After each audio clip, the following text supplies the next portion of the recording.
Back in the 1970s and 80s, Barbara Mandrell wasn't just a country music star. She was the moment. With a voice that could silence a room and charm an entire nation, she redefined what it meant to be a woman in country music. She wasn't just talented. She was bold, unapologetic, and fiercely in control of her image and message. Audiences loved her. Industry insiders respected her. And for a while, it seemed like Barbara Mandrell could do no wrong. But then, something changed. Slowly, almost quietly, the spotlight dimmed. The woman who once dominated charts, award shows, and national TV began to fade into the background. Was it the pressure of fame? A secret battle behind the scenes? Or did the very industry she helped build turn its back on her? The truth? It's far more surprising than anyone expected. This is how Barbara Mandrell lives today. And trust me, you won't believe where life has taken her. Making it big at a young age. Barbara Mandrell was born on Christmas Day in 1948 in Houston, Texas. As the first child of Mary Ellen, a devoted music teacher, and Herbie Mandrell, a police officer with a passion for music, Barbara was surrounded by melody and rhythm from the very beginning. Her home was a space where music wasn't just heard, it was lived. Eventually, the family moved to Corpus Christi, Texas, where her younger sisters, Louise and Arlene, were born. It was there that Barbara's musical roots began to take hold in a more serious way. She sang often at home and quickly showed signs of having a natural ear for music. Even in early childhood, she was drawn to sound, to harmony, and to the joy that came with creating music. Her musical gift wasn't just talent, it was instinctive. She began performing in public at a young age, and her first time singing before an audience was at her family's church, where she performed a lively gospel tune that left an impression.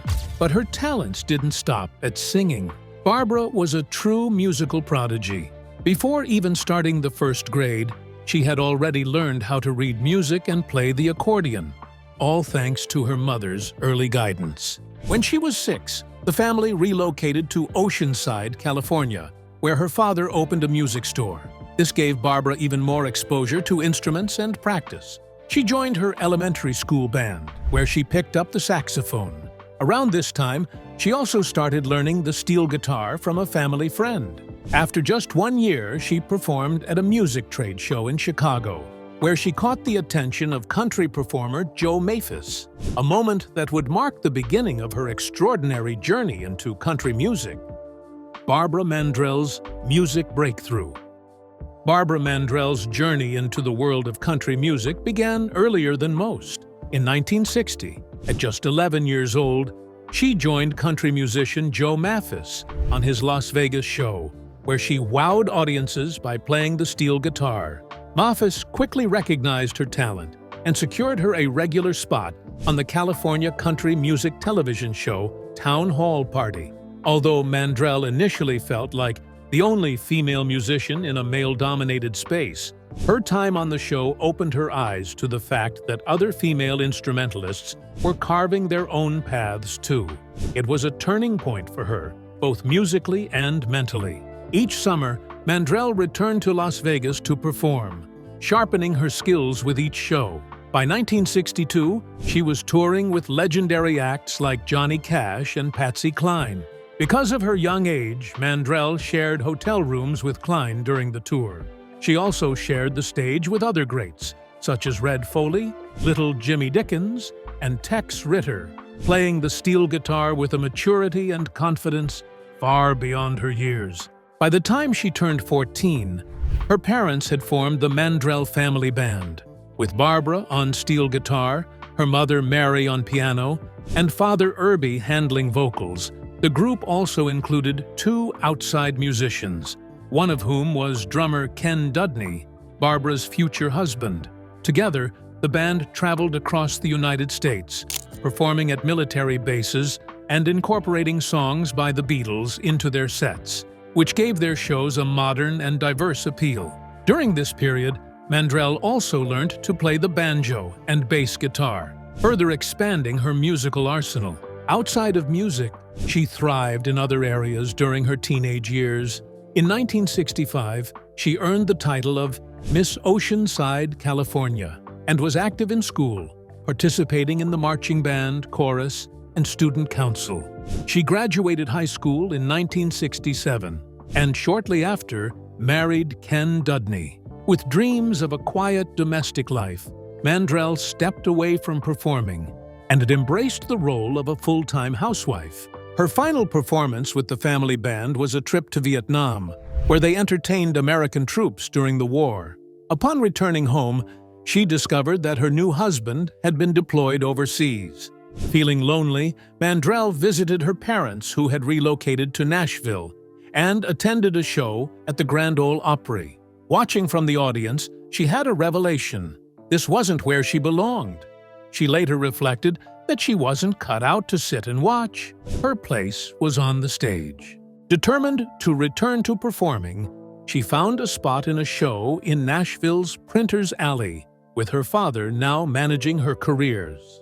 She played the steel guitar and sang during the set. The performance was so impressive that it caught the attention of 6 record labels. Among those watching was Columbia Records producer Billy Sherrill, who offered Mandrell a recording contract. By 1969, she had officially signed with Columbia Records and was ready to start her journey as a recording artist. At the beginning of her singing career, Mandrell focused on R&B and soul covers. Her debut Columbia single, a rendition of Otis Redding's "I've Been Loving You Too Long to Stop Now," made it onto the Billboard country chart. Her second single, "Playin' Around with Love," penned by Billy Sherrill, marked her first top 20 hit. In 1975, Mandrell moved to ABC Records, which was later acquired by MCA. Teaming up with producer Tom Collins, she introduced a pop-country fusion that broadened her reach and attracted a more mainstream audience. Her first single with the label, "Standing Room Only," became her first top 5 Billboard country hit. More successful tracks followed, including "That's What Friends Are For" and "Midnight Angel."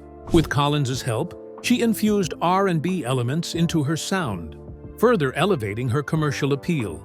Her soulful covers of Denise LaSalle's "Married But Not to Each Other" and Shirley Brown's "Woman to Woman" soared into the top 5 on both the US and Canadian country charts. "Woman to Woman" also became her first song to cross into the Billboard Hot 100. These hits were featured on her 6th and 7th studio albums, both released in 1977, and helped solidify her presence in the industry. By the late 1970s, Mandrell hit her commercial peak with songs centered around infidelity and emotional complexity. In 1978, her single "Sleeping Single in a Double Bed" became her first chart topper on both Billboard and RPM's country charts. This success was quickly followed by her sultry rendition of Luther Ingram's "If Loving You Is Wrong, I Don't Want to Be Right," which not only topped country charts, but also broke into the top 40 on the Billboard Hot 100 and Canadian pop charts. Now a major headlining act, Mandrell's concerts were elaborate productions. They featured costume changes and polished choreography, and showcased her mastery of multiple instruments, setting a new standard for female performers in country music. But while her popularity soared, not everyone was impressed by the direction her music took in the early 1980s. Some critics felt she had strayed too far from her roots. One writer described her recordings from this era as overly polished and full of fluff, suggesting that they lost the raw authenticity of traditional country. Another reviewer, analyzing her 1983 album Spun Gold, called it a strange mix of country grit and disco glam. Despite these criticisms, others recognized the emotional power in her songs. Cultural writers noted that many of her early 80s hits tackled real struggles, financial hardships, love gone wrong, and a deep sense of pride in being country. These themes resonated with working-class audiences, proving that Mandrell's music still had a meaningful place in the genre. Barbara Mandrell was never just one thing. She was a trailblazing steel guitarist, a soulful vocalist, a glamorous performer, and a woman unafraid to evolve. Her journey from child prodigy to chart-topping star was filled with risks, reinvention, and resilience. And that's exactly what made her unforgettable. She refused to be boxed in. Mandrell carved her place in music history by defying expectations, and that same boldness carried into her personal life. Because when it came to matters of the heart, Barbara Mandrell didn't just follow the rules, she followed her own rhythm. Barbara Mandrell's love life. Barbara Mandrell's life offstage has been just as full and fascinating as her decades-long career in the spotlight. Since 1967, she's been married to Ken Dudney, a former Navy pilot and musician who was originally hired as the drummer for the Mandrell family band. Their story didn't start like a fairy tale, but it certainly turned into one. When Barbara was just 14 and Ken was 21, they met through music. At the time, Ken was engaged to someone else, but after spending time around Barbara, it became clear his feelings were growing deeper. He ended his engagement, and from that moment on, their bond only grew stronger. By the time Barbara graduated high school, she already knew what she wanted, and that was to become Mrs. Ken Dudney. She once admitted she had been counting down the days until they could finally marry. When they tied the knot, Ken made a major sacrifice, walking away from his career as a Navy pilot to support Barbara's rising fame. And together, they didn't just chase dreams, they built a life. In 1970, they welcomed their first child, Matthew.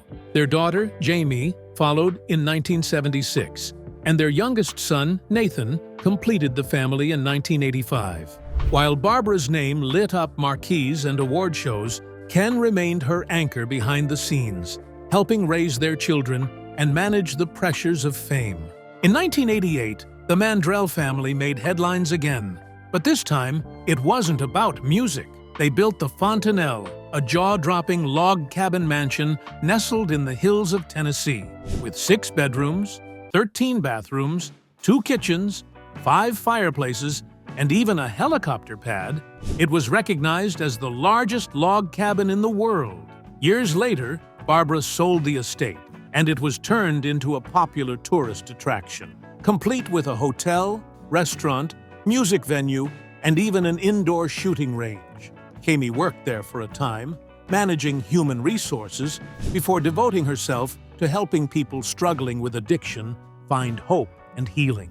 From the outside, they looked like the perfect American family, faith-filled, close-knit, and successful. But behind the beautiful homes and public smiles, one heartbreaking event shook them to their core. The tragedy of Barbara Mandrell's life. On September 11, 1984, Barbara Mandrell's life took a devastating turn. While driving near her Nashville home with her 2 children, the country superstar was involved in a horrific head-on collision. The crash happened in an instant, but its impact would haunt her for years. A 19-year-old college student named Mark White.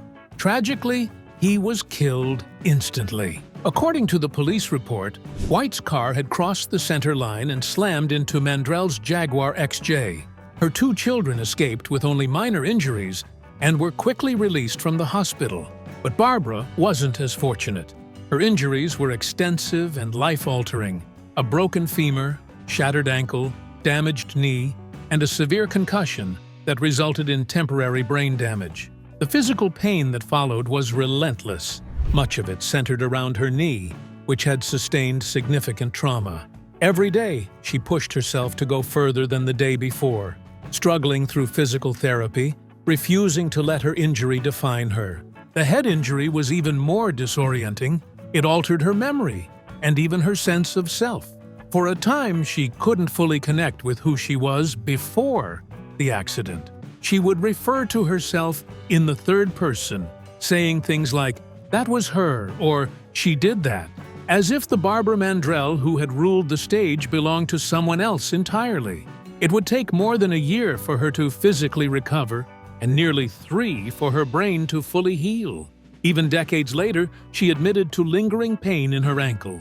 What saved her and her children from dying that day? A simple, last-minute decision.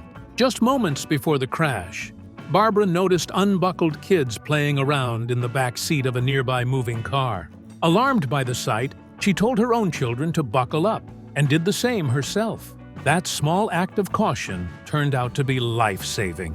From that moment on, seatbelts became a cause close to her heart. In the years that followed, she became a fierce advocate for seatbelt safety. She filmed television commercials urging Americans to buckle up, campaigned for arthritis and organ donation awareness, and was named honorary chairman of the National Highway Traffic Safety Administration in 1985. But even with public support, controversy eventually came knocking. Nearly a year after the devastating accident, Tennessee law required Barbara Mandrell to file a $10.3 million lawsuit against the White family, solely as a legal formality to claim compensation from her own insurance. Though her legal team made it clear that she sought no personal damages from the family and held no ill will, the lawsuit sparked public backlash. Many didn't understand the legal nuance. They only saw a grieving family being taken to court. Looking back years later, Barbara understood the outrage. She admitted that if she were in the public's shoes, she might have reacted the same way. It was one of the many hard lessons fame had handed her. Bitter, but enlightening. Still, she refused to let it define her. While this tragedy is relatively well known, there's another one that's often overlooked, one that ultimately led Barbara Mandrell to step away from one of her greatest successes. Her hit NBC variety show, Barbara Mandrell and the Mandrell Sisters. At the peak of her stardom in the late 1970s and early 1980s, Barbara Mandrell wasn't just a country music superstar. She was a force of nature, with a long list of #1 and top 10 hits, many of which crossed into the pop charts. She dominated the airwaves with her soulful voice and genre-blending style. But it wasn't just her music that made her unforgettable. It was her unparalleled showmanship. Barbara's concerts weren't just performances. They were full-scale productions. Dazzling costumes, polished choreography, and magnetic stage presence made every show a spectacle. Her charisma was so undeniable that it caught the attention of NBC producer Marty Krofft, who offered her something few country artists had ever been given: her own primetime network television show. At first, she said no. "I would never do a network television show," she recalled later. She feared it might derail her music career, and even her father agreed. But Krofft was persistent. After several offers, Barbara finally relented. And what followed was television magic. Barbara Mandrell and the Mandrell Sisters premiered on NBC and became an instant hit. The hour-long variety show starred Barbara and her two sisters, Louise and Earlene, seamlessly blending live music with sketch comedy. The chemistry between the sisters was electric, playful, natural, and often hilarious. Barbara typically played the serious sister, Earlene leaned into her role as the vain and s***y one, and Louise acted as the musical anchor who kept it all grounded. This wasn't just a gimmick. All three sisters were bona fide musicians. Barbara wowed audiences with her skill on the steel guitar, banjo, piano, and saxophone. Louise showcased her talent on the fiddle and banjo, while Earlene rocked the drums. Big-name guests, from Ray Charles and Glenn Campbell to Bob Hope, lined up to appear on the show.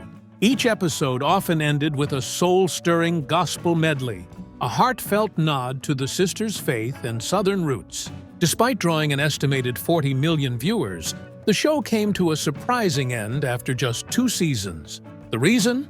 Barbara was physically and emotionally exhausted. Juggling the demands of her recording career with the punishing schedule of a weekly TV show pushed her to her breaking point. Some days stretched into 14 to 16 hours on set.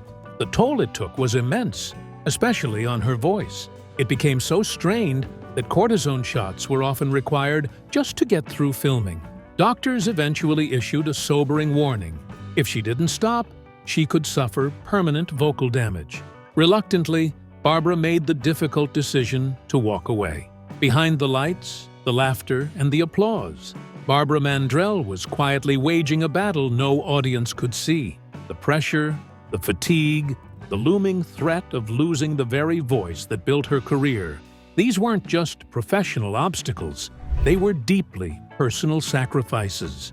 And as her journey later revealed, the cost of fame didn't stop there. In 2007, fans were given a chance to revisit that golden era when a selection of episodes was released on DVD under the title Best of Barbara Mandrell and the Mandrell Sisters Show.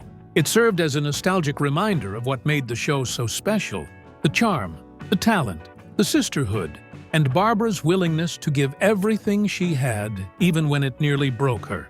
After everything, the career highs, the personal heartbreaks, the harsh glare of the spotlight, Barbara Mandrell eventually chose a different kind of peace. Not one made for cameras or applause, but one that allowed her to heal, reflect, and finally rest.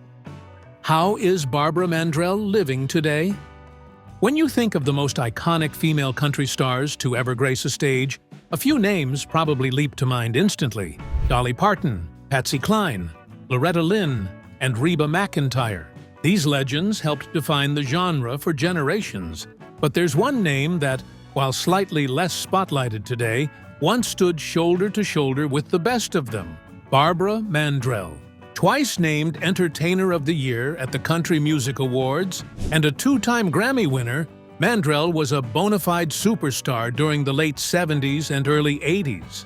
She dazzled audiences not only with her voice, but with her multi-instrumental talents, playing everything from the steel guitar to saxophone, and her TV presence, most notably as the star of Barbara Mandrell and the Mandrell Sisters, a primetime variety show that showcased her boundless energy and stage charisma. But in 1997, at the age of just 48, she walked away from it all after a farewell performance at the Grand Ole Opry House, and she hasn't looked back. In the decades since, Barbara Mandrell has remained largely out of the public eye, opting instead for a quieter life centered on family, faith, and personal passions like gardening and painting.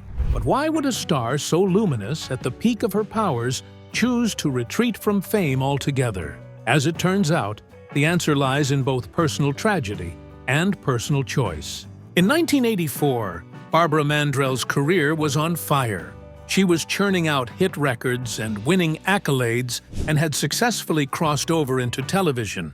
But her life took a harrowing turn on September 11, 1984, when she was involved in a devastating head-on collision near her home in Nashville. The crash left the 19-year-old driver of the other car, Mark White, dead. Mandrell herself sustained a broken leg, a serious concussion, and multiple other injuries. Even more terrifying, two of her children, who were in the car with her, were also injured. The family, thankfully, survived, but the road to recovery wasn't easy. Mandrell was sidelined for over a year and a half, battling both physical pain and emotional trauma. The accident left her with lingering neurological issues and post-traumatic stress. One silver lining? The ordeal turned her into a passionate advocate for seatbelt usage. Although her children had their belts on during the crash, she admitted that using seatbelts wasn't a regular habit for the family at the time. That changed after the incident. But while the physical injuries eventually healed, public opinion proved harder to navigate. Mandrell and her husband, Ken Dudney, filed a $10.3 million lawsuit against White's family, not for personal gain, but to legally trigger an insurance payout for medical expenses and damages. Despite the explanation from their legal team, some fans were outraged by the move, casting a shadow over her otherwise glowing public image. Despite the trauma of the mid-80s, Barbara Mandrell showed the kind of grit that had made her a household name. She returned to music, continued to release chart-topping singles, and even found success with her autobiography, Get to the Heart, My Story, which stayed on the New York Times bestseller list for over 3 months and was later adapted into a CBS TV movie. But by the mid-90s, Mandrell's priorities were beginning to shift. In 1997, she made the decision to retire from music entirely after a final emotional performance at the Grand Ole Opry. According to Taste of Country, her choice wasn't due to scandal, waning popularity, or declining health. Instead, it came down to something much simpler and more personal: She wanted to be present for her family. Mandrell sold off her beloved musical instruments, a symbolic and heartfelt gesture marking the closing of one chapter and the start of another. Though she briefly continued her acting stint, appearing as Alex Mitchum on Sunset Beach through 1998, she gradually stepped back from Hollywood and Nashville alike, choosing instead to live a peaceful life out of the spotlight.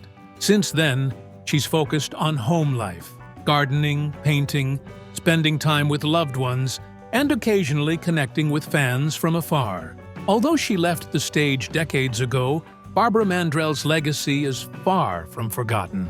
In 2009, she received one of country music's highest honors, induction into the Country Music Hall of Fame.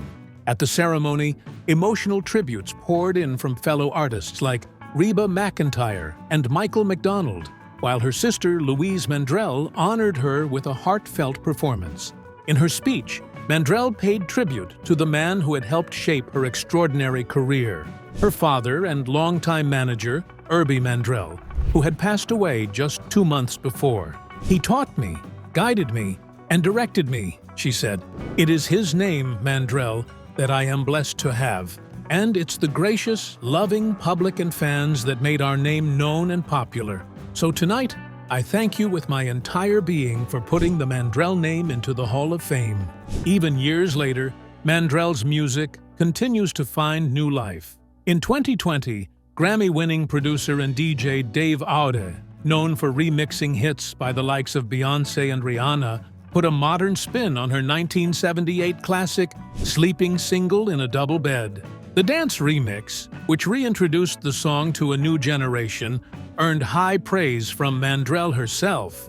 "Oh my gosh, I was thrilled. The arrangement and the beat really throw down.